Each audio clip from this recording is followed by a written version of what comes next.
Professor Mohammed bin Isa.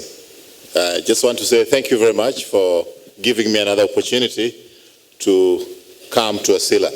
And I also want to congratulate you for sticking to the dream of this forum. 41 years is a long time. And many of us, after first year, second year, 5 years, we fall apart and we get tired of it. But he has stuck with it for 41 years. Let's give him a clap.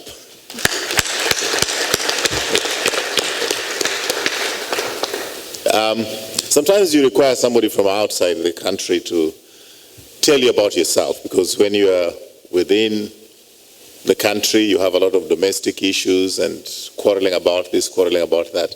But I'd like to congratulate the people of Assilah for the beautiful city that you have. I'd like to congratulate the people of Morocco, especially because I know that you live in a very, very tough neighborhood, and somehow you have managed to keep it calm here so that some of us can fly some 17 hours to come to this place because we know that you're a peaceful country. Congratulations to your leadership. With His Majesty's leadership, this country has navigated some very, very turbulent times in the neighborhood. And somehow you have stayed stable. And today Morocco is one of the top 4 African countries in terms of GDP. Now you compare it, you're in the same league with South Africa. Huge country, huge economy, lots of minerals, diamond and all that. You are in the top 4. And for a country which is not that big, for you to be in that top league, all I can say, congratulations to the people of Morocco. We admire you and you inspire us, and we hope that one day when we grow up, we'll get to where you are.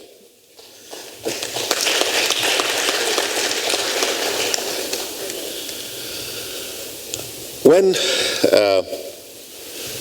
Mohammed bin Isa, His Excellency, did tell me that the topic is going to be about the constraints to development with respect to the southern countries, and definitely mine is much further south than yours. So if there are concentrates as you go south, then definitely we have more problems down there. And you know, in my country we say that if you ask a poor man, what can you give me? What can I give you rather? And they don't have shoes, they don't have good clothes, they don't have food, they don't have everything. So they probably need everything. So I will not go to all the different constraints that we have because there are way too many. But let me just mention something which I think would be relevant to the Moroccans, and you should not take it for granted. And that is human power, manpower, or women power, as you may call it. And this comes from education. When people are educated, then you can even have the kind of engagement we are having here. If you are not educated, it will be impossible even to hold this meeting in this hall. And in Kenya, what we did for the first time in the last 2 years, this year and last year, we achieved what the Koreas and the South and Singapores of this world achieved over 40 years ago. For the first time, we were able to get all our children who are in primary school to go to high school.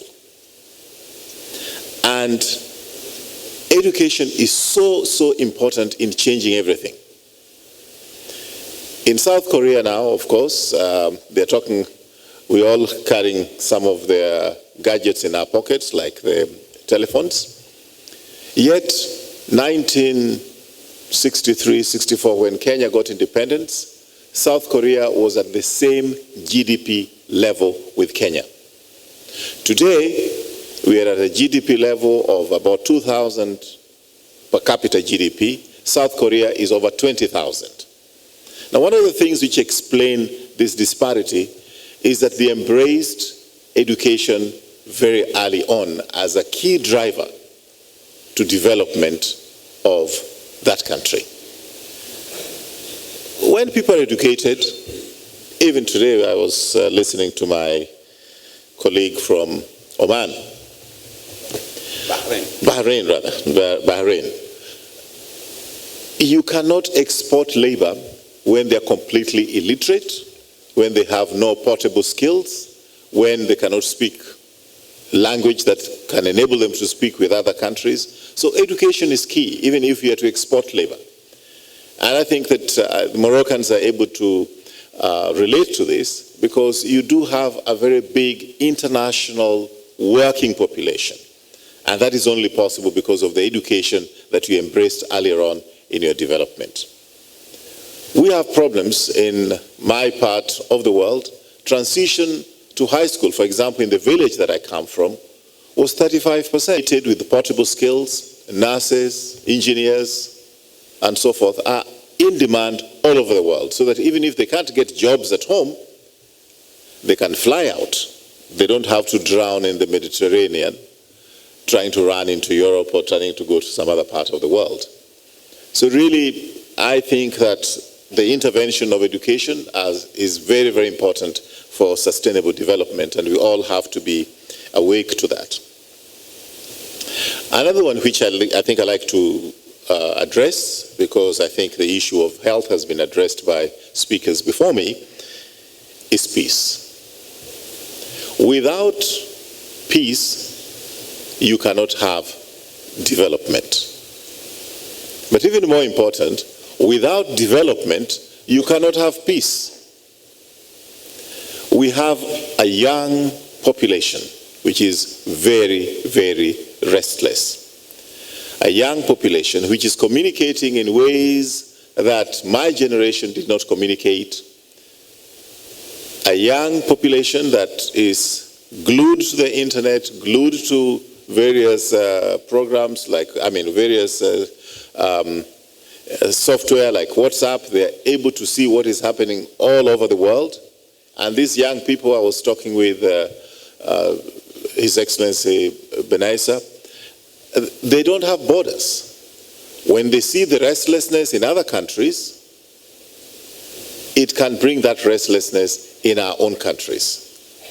So it is important that we address the issue of development for even the sustainability of stability in our countries. So it's not a matter of choice. And just as it's important within our countries, I like to be able to explain to those who came up with the idea of global goals in terms of development, that is not even a choice that they have. The world is like one tent today. If there's problems in the Middle East, if there's problems in South Africa, if there's problems in Europe, in Asia, it affects us all. In the trade area, in terms of human suffering, people displaced from one place to another. So it's not a matter of choice that you can develop the North and ignore the South. The South will go and smoke you out in one way or another. You cannot develop the South and ignore the North. So it's not a question of choice. We are in the same tent. Unless you do have some very brilliant ideas on how to ship out of this place, look for some other place in outer space. We only have this one earth, this one tent in which all of us must exist. So really, I just like to conclude before Mohammed tells me it's enough. I just want to conclude by saying that it is not a matter of choice, it is an imperative. We must embrace this for internal stability and for the stability of the whole world.